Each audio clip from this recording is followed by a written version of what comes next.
ある時から、夫が残業や休日出勤で家に帰ってこなくなるのです。今考えると怪しい夫の行動ですが、当時の妻は全く疑っていませんでした。それから夫の帰りはどんどん遅くなるように。今回のお話は幸せな結婚生活があることから一変してしまったお話です。ぜひ最後までご覧くださいね。私の名前は陽子、24歳。夫はひろき。結婚2ヶ月目だ。ひろきとは同じ大学のサークルで知り合った。ひろきの猛アタックで私たちは交際を始める。大学卒業後も私たちの交際は続いた。大学卒業後、私は OL。ひろきは小さいながらもアパレル関係の会社を立ち上げ、社長を始めた。ひろきはイケメンで優しく気配りのできる男性だ。仕事も安定した頃、私は彼からプロポーズを受けた。私も、この人なら一生、添い遂げることができるわ。と結婚を承諾。こうして私たちの結婚生活は始まった。晴れて夫婦になった私は、夢の新婚生活に胸を躍らせていた。そんなある日、学生時代の友人、のぞみとばったり再会した。のぞみは大学時代からモテる方で派手めな美人。同じく既婚者でのぞみには素敵な旦那さんがいる。ブランド物の服を着こなし相変わらずおしゃれだった。のぞみは、陽子、結婚生活はどうなの？と私に聞いた。のぞみは私の結婚式に出席できず、私の夫と会ったことがなかった。うまくいってるよ。私、陽子の旦那さんに会っていないからお会いしたいわ。とのぞみが言う。その日、私はのぞみと一緒に家に帰る。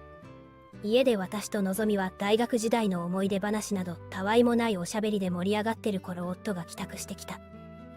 ただいま。あれ、陽子のお友達が来てるの？仕事から帰った夫は友人に挨拶をした。素敵な旦那さんじゃない。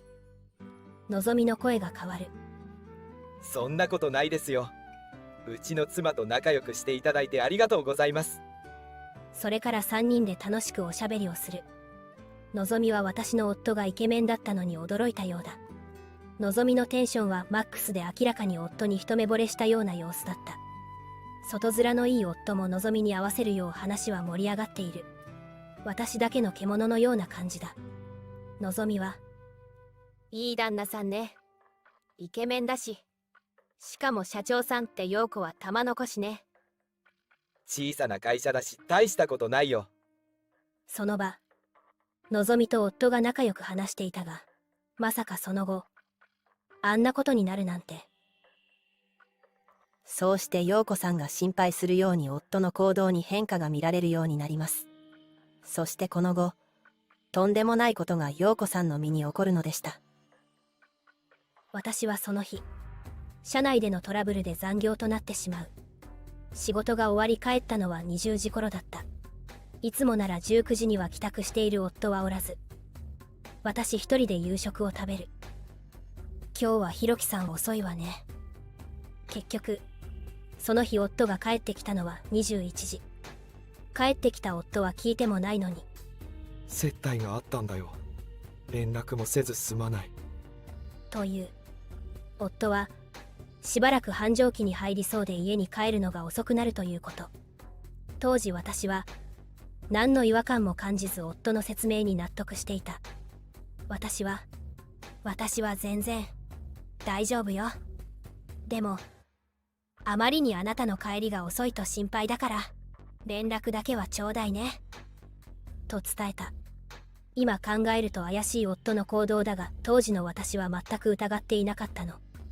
そして、それから夫の帰りはどんどん遅くなるように。その上、夫は今までなかった休日出勤までするようになった。私はだんだん夫を怪しく思うようになっていったわ。数週間後、私は体調を崩し会社を早退した。ふらつく足で家に帰りリビングで市販の薬を飲んだ。今日はゆっくり体を休めよう。そう私が思っていた時、玄関が開く音がした。夫が帰ってきたようだ。夫は一人ではなく誰かと一緒のような気配がした。私は体の具合が悪いのも相まってとっさに動くことができなかった。どうやら夫は寝室に向かってるらしい。しばらくするとああ、いい。などと明らかに男女が交わるような声がした。私は寝室へと向かう。寝室のドアをそっと開けると、なんとのぞみと夫が裸でベッドで絡み合っているのだ。夫は行為に夢中で気づいてないようだ。妻なんかよりお前の方がずっといいよ。私も旦那なんかよりずっといいわ。私はドアの隙間からあいつらが行為する様子の動画をスマホで撮った。十分動画を撮ったところで私は、あんたら、何してるのよ。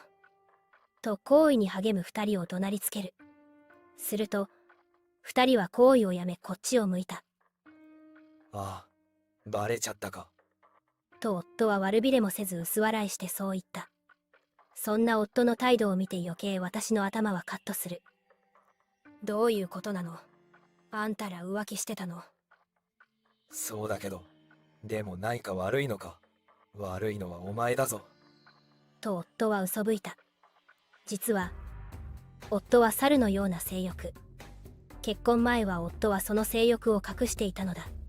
結婚後、夫は自分の性欲を隠さないようになり、夜に何度も私に行為を強要。それでも足りない夫は私が出勤前にも行為を強要してきたのだ。そのためか私は疲れにより体調を崩してしまっていた。夫の言い分では、私が行為を断ったことで友人と行為をしたというのだ。さらに夫は、俺を満足させられないお前が悪いんだ。お前は俺の妻なのだから夫が望めば行為に応じるべきだ。と冷たく言ってきた。そんな。だからといって浮気していいということではないじゃない。お前が応じないから悪いんだ。他の女で性欲を解消しろってことだろ。何も俺は悪くない。文句は言えないよね。と夫は薄笑いを浮かべ私にそう言った。夫の隣で私たちの話を聞いていたのぞみも、そうよ。あんたが夫の行為に応じないのが悪いのよ。ひろきさんだって浮気したくなって当然よ。そう言い二人は大笑いをし私をバカにした。そして二人は目と目を合わせて、私たち体の相性がバッチリね。ほんと。俺はお前に夢中だよ。陽子なんて捨てて私たち結婚しない？そうだな。と妻である私の目の前でイチャイチャしだしたのだ。この時私の心の中の何かが切れたようだ。頭の中はこいつらへの怒りでいっぱいとなった。相変わらずのぞみはニヤニヤしながらこっちを見たかと思うと、あんたは役不足なの。ひろきさんと別れてよ。そう私に言ってきたのだ。わかったわ。喜んで。と笑顔で私は二人に言い、きびすを返し寝室を出たわ。寝室からは、やったわね。これで私たち一緒になれるわね。と喜んではしゃぐクズ友の声がした。そんな奴らをよそに私は自分の荷物をまとめ始める。二人は私がいるというのに行為を再開し始めたようだ。こいつら、猿か。バカみたい。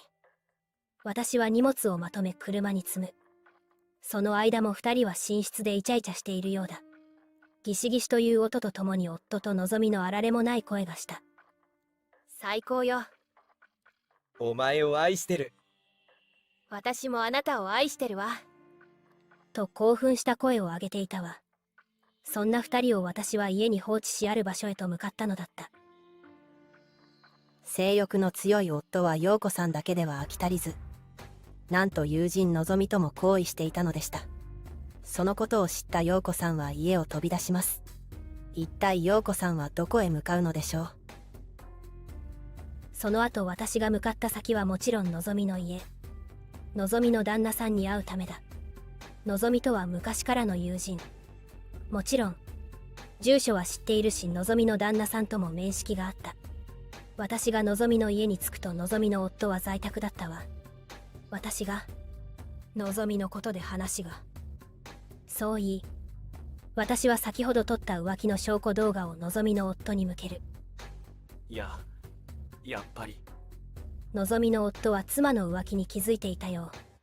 私の告発に妙に納得したような表情を見せた。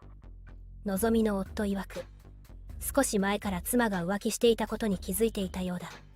しかし、妻の浮気相手は誰なのかわからなかったとのこと。そこで動画の中ののぞみが、旦那なんかよりずっといいわ。という声が、冷静だったのぞみの夫もあらわもない妻の地帯に、あのバカ女。と顔を歪め声を荒げた。そんなのぞみの夫の耳元で私は、一緒に復讐しましょう。とつぶやいた。すると、のぞみの夫は、そうしよと強く同意した。その後、私たちはあのクズ2人に復讐を決意。陽子さんとのぞみの夫は復讐のシナリオを一緒に練るのでした。数日後、私は家へ帰る。もちろん夫との離婚の話し合いのためだ。事前に夫に連絡し、私は離婚届を手に家へと向かった。私が家に帰ると、リビングのソファーで夫にのぞみがしなだれかかりイチャイチャしていた。二人とも私を嫌な目つきでチラチラ見ている。私は黙ってリビングのテーブルに離婚届を叩きつける。よかった。離婚してくれるのか。とその離婚届を見た夫は歓喜の声を上げた。俺たち、一緒になることにしたんだ。あなたじゃひろきさんを満足させられないから仕方ないわね。と、二人は私をバカにしたように大笑いをした。私はそんな二人に冷たい目を向ける。その時、リビングのドアが開き二人の男性が入ってきた。う。俺もお前とは離婚する。入ってきたのはのぞみの夫と弁護士だった。あんた私の夫にチクったのね。のぞみは私の方を振り向き怒鳴り声を上げた。私の夫を寝取っておいてよくそんな口が聞けたものね。私が夫と黙って別れるとでも思ったの。私は腕を組んで仁王立ちした。しかし、のぞみは勝ち誇ったような顔をして、ひろきさんは社長なの。私はひろきさんと結婚して社長夫人になるの。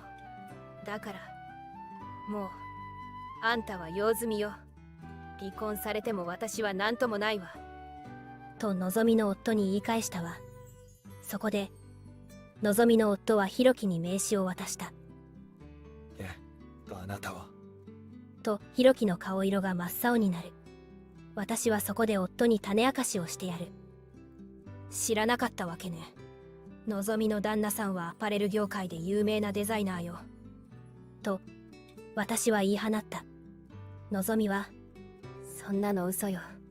そんなにあんた稼いでないじゃない。と狂ったように叫び出す。のぞみの夫は生活費のみを妻に渡して収入を隠していたのだ。そのため、のぞみは夫がどれだけ稼いでいるか知らなかった模様。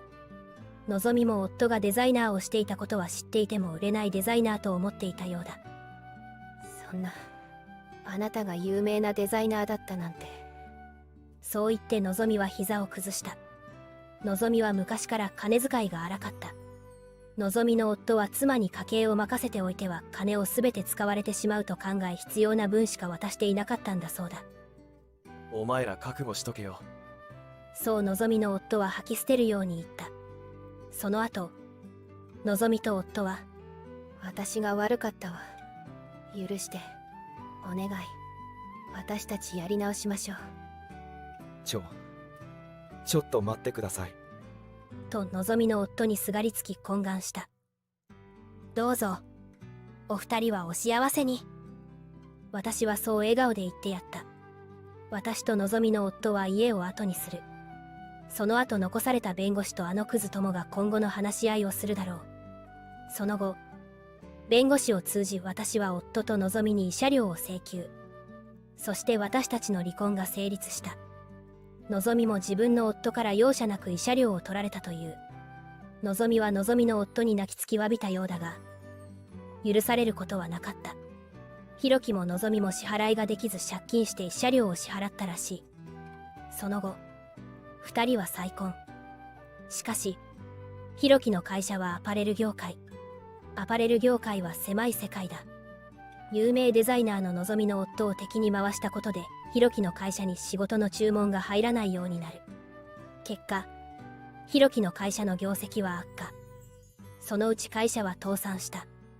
そして、無職となったひろきはただの性欲が強いだけの中年男になる。ひろきは仕事もせず体力は有り余り、夜の営みをのぞみに求めたという。私にのぞみは、お願い、助けて。もう、あんな男の世話はできないわ。